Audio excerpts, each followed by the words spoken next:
Welcome to another episode of The Brand Called You, a podcast and podcast show that brings you leadership lessons, knowledge, experience, and wisdom from thousands of successful individuals from around the world. I'm your host, Ashutosh Garg, and today I'm delighted to welcome an accomplished entrepreneur, teacher, and an author and writer from Kolkata, India, Mr. Gautam Mukerjee. Gautam, welcome to the show. Thank you, Ashutosh. Thank you. Thank you. Gautam is the author of a book titled The Ananda Crucible, a business compass for the 21st century. As I mentioned, he's an entrepreneur, teacher, and a writer. His public teachings include teachings of the Bhagavad Gita's modernity, three dimensions of the Mahabharata, the story of jazz, the story of rock, and many, many more. And you can see he's a very accomplished individual writing and talking about many, many different subjects. So, Gautam, my first question to you, tell me about your journey from an entrepreneur to a teacher and a writer. Entrepreneur was accidental, Ashutosh, and I wanted to be a teacher right away. But my dad, a widower, second marriage to the company he started, was absolutely adamant that as the eldest son, I must join him after my MBA. My brother was in IIT Kanpur doing his engineering. And, those days we didn't listen to or caved into emotional blackmail by parents. So that's how I joined the company. I split from him and started my own company in 81, Jamshedpur. But I was a reluctant entrepreneur. And 89, my professor from IIM Calcutta, Kamini Adhikari, held my hand and said, Gautam, you have to teach. So I went back to teaching in 89. So I was wearing two professional hats, a teacher, a visiting faculty in IIM Calcutta, XLRI, and Tata Management Development Center reached out, and I had a deal with them to keep my gray cells active, that I will only teach what nobody else in India is teaching, which would keep me ahead of the pack, which would keep them ahead of the pack. And they were good enough to say, yeah, go ahead. So that gave me a forum, it gave me a platform. So this has been the story. Amazing, amazing. And as a person who's had such an incredible global exposure, what are the most striking differences you have observed between Indian and global corporate cultures? Yeah, that's a really loaded question, which is, the sum total of what you would call the essence of transformation. It's the culture. So the culture is the largest chapter in my book. And, we learned about culture, corporate culture. Then there is a thing called a company culture, corporate culture by Edgar Schein. Yeah. Passed away 3 years ago. He was Professor Emeritus in MIT. But the guys I will refer to for our viewers is a guy called Geert Hofstede and Erin Myers. Geert Hofstede is a Dutch person who did a lot of work on 72 countries' cultures for IBM. Wow. And then, of course, he specialized in that. And his book, Culture in Organizations, Software of the Mind, is an absolute brilliant Bible for understanding what you asked, the difference in cultures. Erin Myers, also INSEAD, Culture Map. These two books are essential reading today because without respecting culture, you cannot bring in any change. Correct. People who go and do their MDPs in Harvard or MIT and come back and try and change it. So I'll just give you two examples, one from Geert Hofstede and one from Erin Myers in my personal life. So Hofstede, this talks about the power distance, various countries. And a friend of ours, Sudhir Kakar, who passed away last year, did this research for INSEAD, that the largest power distance is in South Asia, India. Wow. That means Raja and Rang, between the managing director, the CEO, and the peon. The difference is the biggest in India, and it is the smallest in Scandinavia. How does that play out? So I'll give you two examples, and that's the answer to your question. Is I was doing training with my partners in Denmark. The Danes are very private people. They don't take business associates home. So we were being entertained in restaurants for a month and restaurant food every night. Then the managing director invited me home, Peter. He had just driven off a new BMW, state-of-the-art BMW from a showroom that morning. We went to his house. His wife ask for a few things from the market. So I said, I'll accompany him. He said, no, you sit. So he poured a glass of wine for her and for me, allowed us to chat in the kitchen while she was busy working. He went, disappeared in the bedroom, got into his cycling outfit, wore his helmet, took his bicycle and went off to the supermarket. Correct. Now, I want you to visualize an Indian managing director in Bombay, Jamshedpur, Calcutta, Delhi, Bangalore, going to the market in a cycle. Yeah. It's not possible. It won't happen. And as against that, with my dad, I'd gone to a family-owned company. I won't mention the family. It's one of the India's respected families. And he had told me this custom. So I wasn't surprised. And we were discussing things. We were in engineering. And the head of this family was sitting there. And I was 22, 23 years old. My father was there. And we were having tea, discussing. And he called the president of the company, who's a 55-year-old gentleman. During the entire 45 minutes, this gentleman kept standing. Wow. He was not allowed to sit in front of the set. No employee was allowed to sit in front of the set. That's power distance. Absolutely. Now, what innovation is saying is basically high power distance, low innovation. Small power distance, great innovation. Absolutely. Very well explained. And, I've seen both sides of what you've explained just now. A minister going on a cycle and a very senior corporate leader making sure that nobody in his senior team sits in front of him while he's sitting and having dinner. So, but let's now come, Gautam, to your book, the Ananda Crucible, a business compass for the 21st century. Tell me a little bit about the title and the reason you selected a title like the Ananda Crucible and what is its significance? So, from 2018, I was conducting a program jointly worked out by Tata Steel with Tata Steel on fourth industrial revolution of the world. And I based the title of that workshop. It's a 2-day, very intense workshop. People study till 1:32 at night, case studies, called the Crucible Workshop. Why Crucible? So one of my heroes, Warren Bennis, passed away a few years ago, wrote a whole library of stuff on leadership, wrote an article for Harvard Business Review called The Crucible Experience. And he said the crucible was, as we all know, basically a ceramic dish which ancient alchemists used to turn metal to gold. Correct.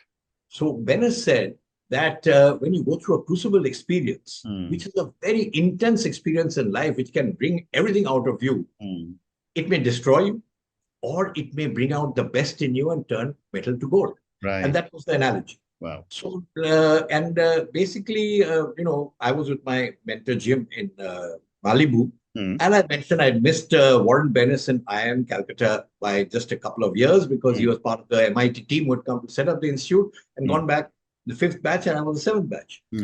And Jim said, you want to meet him? I said, but he's in Massachusetts. He said, no, he's in LA. Call him over. So, we had a lovely evening. We discussed Calcutta in the 60s and this, that. But Crucible was that turning metal to gold. And Ananda is from the Upanishads. It's difficult to explain in English because in English, the closest word would be bliss, evolution, joy, continuous evolution, transcending your current state. Correct. But Ananda is in a state where you are continuously moving forward in life. Correct. And you're enjoying every moment and you're transforming and moving forward. So the Ananda Crucible is a book about organizations continuously moving forward in a crucible experience which can turn metal to gold. Absolutely. What a great response. Thank you.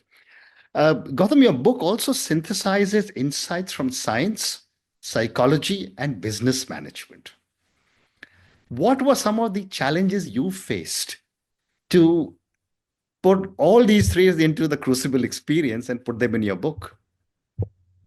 Ashutosh, for me, it wasn't a challenge because I began reading from the age of 3 and reading voraciously. Currently, I read maybe 20 to 30,000 pages a year, but I read everything under the sun, everything. And from Asterix and Tintin comics, which we read, to erotica, to quantum physics, to whatever. So it's a positive thing and it's a negative thing. it's a negative thing in the sense, I envy people who have gone in a tunnel vision all their lives and mastered something to the point of getting a Nobel Prize. Right. I envy.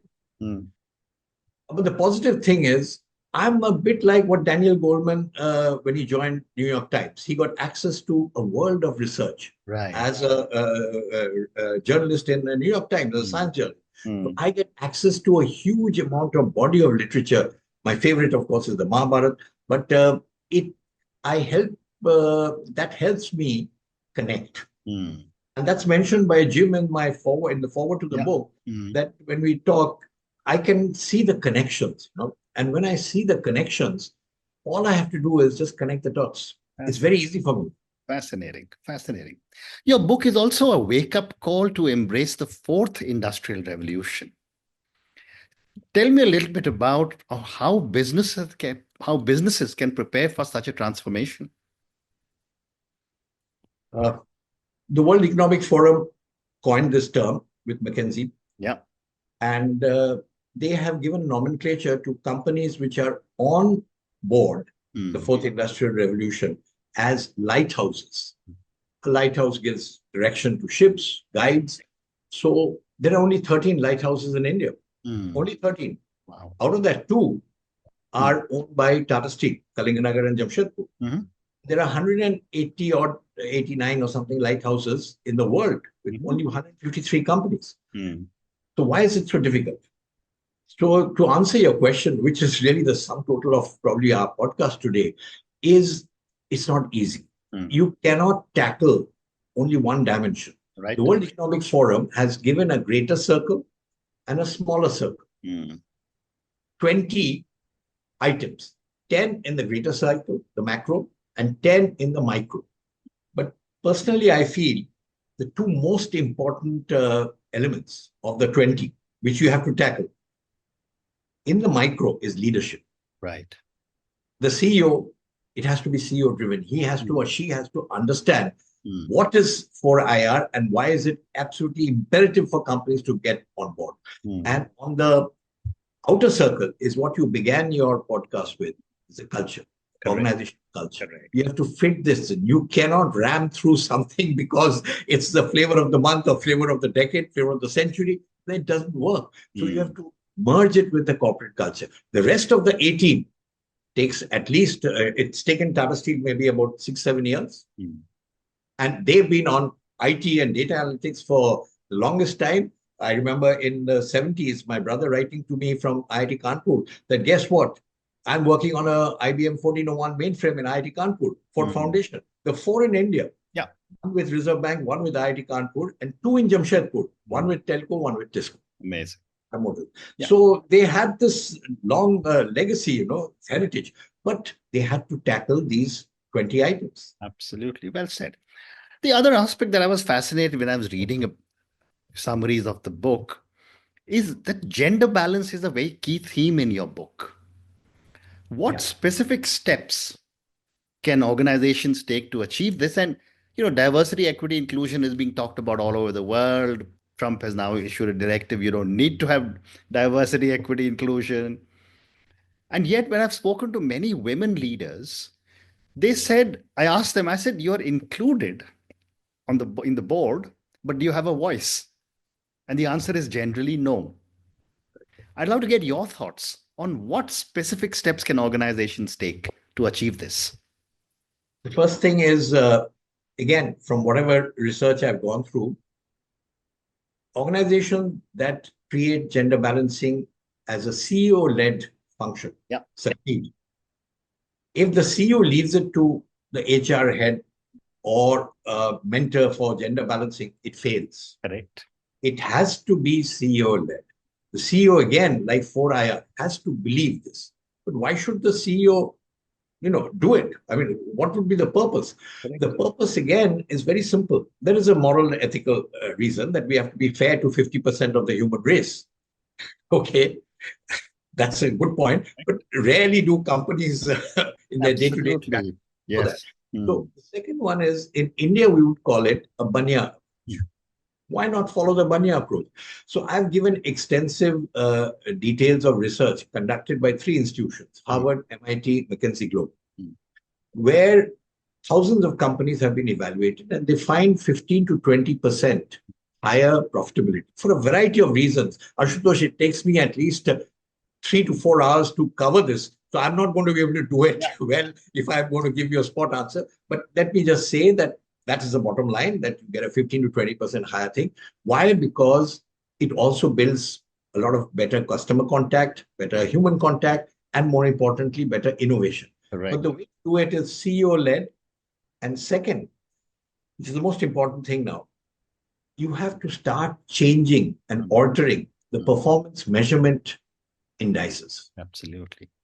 Because what works for evaluating a man's performance does not work for evaluating a woman's performance because of the response they give.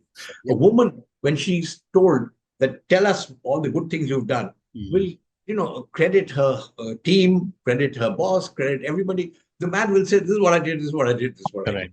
Correct. Normally, that goes a longer distance. Absolutely right. Another one, women getting support at home from their spouses. If you read about the Indian scientists in ISRO, all the successful scientists rave about the support they got from their husbands.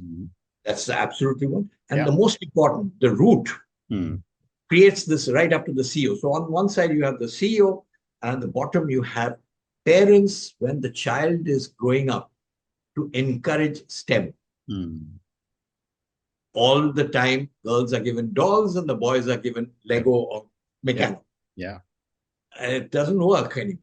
Absolutely. Mindsets have to change, but you just mentioned that you will need a lot of time. So I'm going to be greedy and maybe going to ask you after 1 month, do another podcast with me on a more specific subject, but that's for another time. Gautam, you also talk about the relationship between happiness, culture, and innovation. How do these factors interlink in driving organizational success? So let me come to the last word that you mentioned, innovation, because that's the driving force. So, 20th century, the 90 subjects we studied, we teach in MBA, all pertain to one mantra, one goalpost. That is efficiency. How do you improve the efficiency of the organization, department, people? The 21st century, the mantra has changed. The one word, the goalpost, is innovation. To handle these new challenges, a lot of them are not on MBA textbooks or campuses. Now, innovation is critical. What creates innovation in an organization? Culture. What elements of the culture create that? So the two best persons I would recommend to our viewers is to go through the research of Teresa Amabile. She's from Harvard. And what she did was very interesting. 11,637 responses. She sent out forms to small, medium, large companies, young, medium, old companies. And she got feedback on a daily basis, sent on a Friday evening by volunteers, Monday to Friday at the workplace. What happened? On one side, you have the emotional elements. What happened work-wise? On the other side, what happened in terms of innovation, creativity, new things, good work. Now, these responses, they extrapolated and through a distribution system, tried to measure what are the components which bring in high innovation and good work, and what are the components, what happened that day, which bring the downside. He got this inner work-life balance. And that is the essence. And obviously, what works. What works is freedom of work. What works is support. What works is kindness, compassion. And these create so much more productivity and so much more. And toxicity creates the downside. So her research is fantastic. And the second person would be, again, Harvard, Amy Edmondson. She just got nominated as the number one management thinker of the world by Thinkers 50 a few months back. So Amy Edmondson's book, Fearless Organization. You cannot punish failure to the point where people stop trying to do new things. So these are the two things which I would say are the most powerful. There's a whole lot of stuff, but I would say go for these. Amazing. Thank you. Moving on, in your book, you also integrate Eastern philosophy, such as insights from the Gita, with modern management practices. Tell me a little bit of your perspective on what have been some of your thoughts when you looked at integrating scriptures, which are thousands of years old, with modern management practices, which are current. So this is a long time back, about 30 years back. And one of the new things I started in the leadership programs in Tata Steel, I said I'm going to tackle identity as a very critical component of leadership. And okay, recently there was a poll for the Stanford Management Institute's Board of Trustees, Board of Governors. They were asked what is the single most important thing, and they said self-awareness. So identity is very, very important. A person who is self-aware, is comfortable, can be a good 21st century leader. Now, in that, the Mahabharata, 30% of the Mahabharata is about Arjuna. Correct. And regardless of all the, sentimental stuff which is thrown out by the TV serials, Karan is a villain. Correct. He's one of the four critical villains, Duryodhana, Dushashan, Shakuni, and Karan. He was Sahasra Asura. He was Asura in a previous lifetime. Now, Arjun, what Vyasa has done, is given what Dana Zohar and Ian Marshall have termed the 9 elements of SQ, spiritual quotient. Vyasa has given all 9 elements to Arjun. Arjun's whole life is about how do I move forward every day.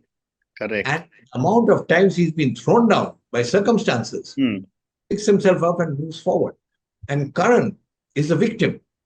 All the time in a victim mode, and his whole life is spent in saying, I'll be better than Arjun. I'll be better than. Correct. So when, Ashutosh, you shift your focus from yourself and your own improvement to somebody else. He's got a Mercedes-Benz. I'm driving a Skoda.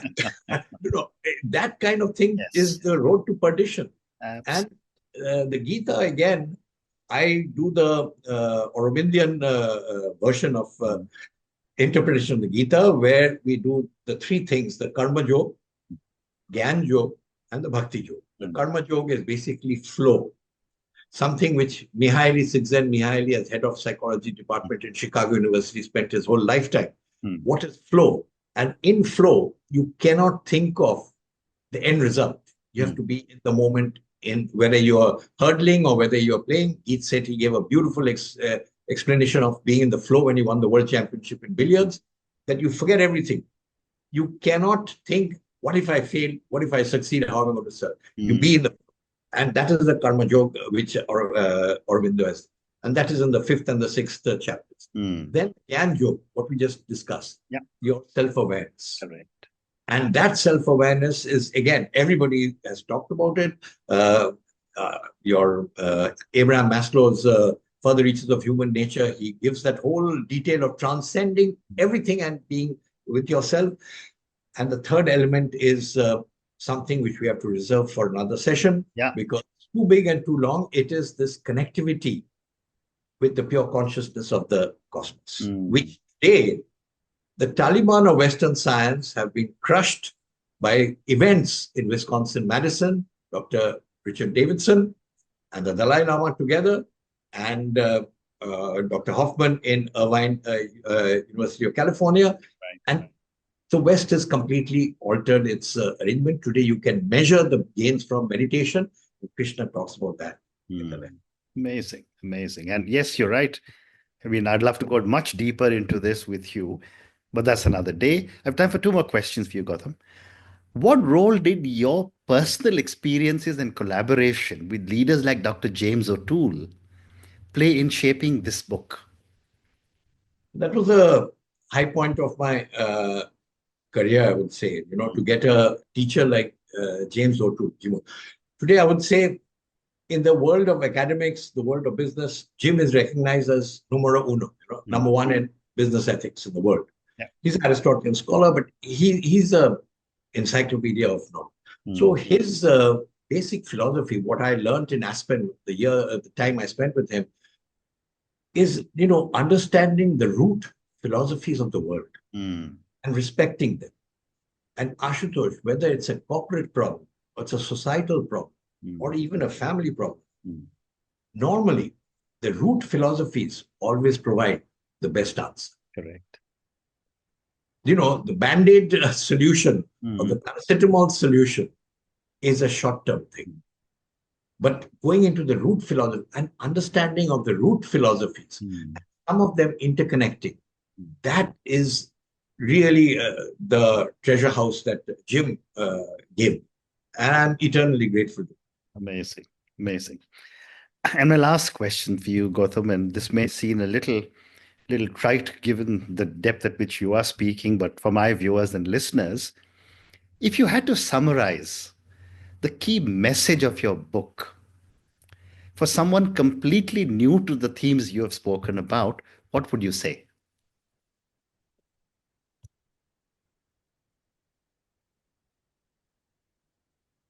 It's a new world.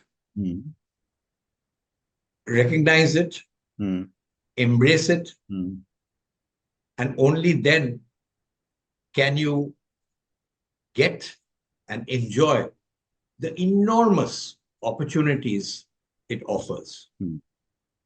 It will also help you overcome the challenges that it poses.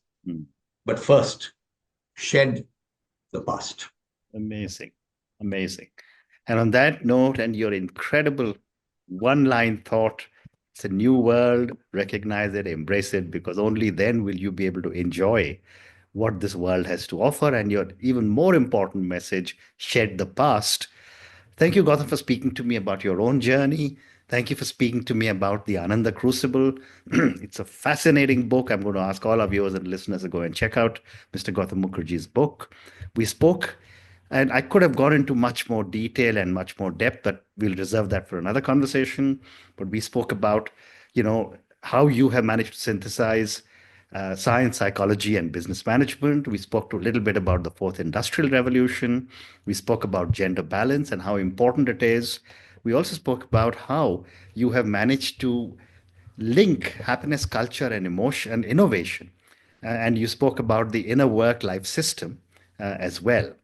Finally, thank you for talking to us about the Aurobindian version of the Bhagavad Gita. And I know that is an area that I want to dive deep with you in another conversation, because I want to be able to understand Aurobindian Gita more, much more, because I've been following the traditional Gita for a long time. Thank you for speaking to me, and all the best to you. Thank you. Thank you for having me. Thank you. Thank you for listening to the Brand Called You videocast and podcast, a platform that brings you knowledge, experience, and wisdom of hundreds of successful individuals from around the world. Do visit our website www.tbcy.in to watch and listen to the stories of many more individuals. You can also follow us on YouTube, Facebook, Instagram, and Twitter. Just search for the Brand Called You.